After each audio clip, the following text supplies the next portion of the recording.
Good morning everyone. My name is Latika Rai. I am an English teacher at St. Stephen International School.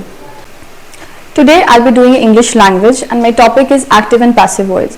I'll be starting with the general rules and I'll be explaining the topics with the help of examples and a very simpler explanation. Let's start. Our topic is active and passive voice. Now in order to understand what is active voice, what is passive voice, we need to understand what is voice.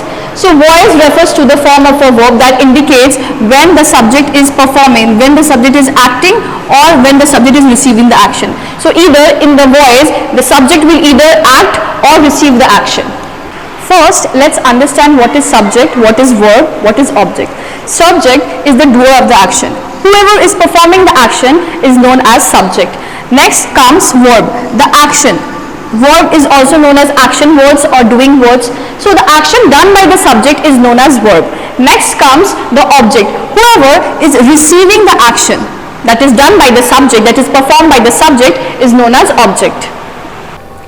In order to understand active voice and passive voice, first we need to understand what are the basic general rules that should be followed. So the first is that the object of the active verb will be made the subject of the passive verb. It means the object in the active voice will be converted as the subject in the passive voice. Similarly, the vice versa would happen in the second, that is the subject of the active verb will be made the object of the passive verb. So the active voice subject will be changed into passive voice object. Moving on with the third law, passive voice must contain the third form of the verb. It means it should be the third form of the verb. In active voice, it is the first form of the verb, and when we are converting the active voice into passive voice, every time we have to remember the verb should be of the third form. Moving on, helping verb should always be placed before the main verb. That is, am, are. The helping words are is, am, and are should always be placed before the main verb. Last but not the least, it is very important that the tense should not be changed. If it is in the simple present in active voice, if you are converting it into passive voice, still the tense will not change, the tense will remain unchanged. So as per the first rule, in active voice the subject will become the object in passive, and similarly the object will become the subject in the passive voice. So similarly you can see the public beat the thief, the thief, that is the object, has changed to the subject, and the public, which was subject earlier, was changed to object. Only the verb remains as it is the place, but the form of the verb gets changed. Earlier it was beat, that is the verb, but the third form of the verb is was beaten. So this is how you'll have to do the subject, verb and object according to the general rule. So when starting from subject to object, the I will be changed to me, the we will be changed to us, the you will remain constant. If the subject is you, in the object also will mention as you.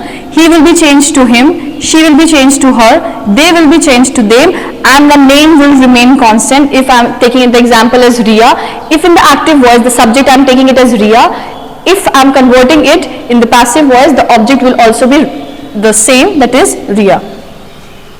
Coming to present perfect tense, if the active voice is there, then has and have and verb's third form is applied.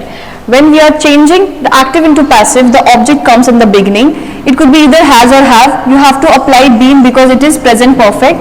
Verb's third form will be there, followed by a by, and in the end will be subject. To understand the present perfect tense, we have taken an example.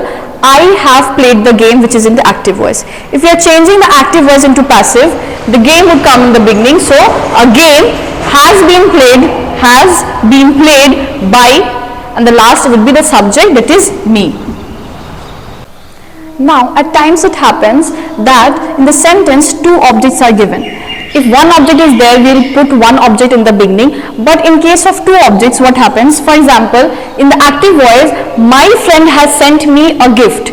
So there are two objects. First is me because he has sent me the gift, and second he has sent the gift. So gift is the direct object. So the direct object will come in the beginning, which is the gift, and indirect object, which is me, will be followed by it later. After that will be the subject. It will be a gift was sent to me by the subject. The direct object will be there, followed by the indirect, and followed by the object.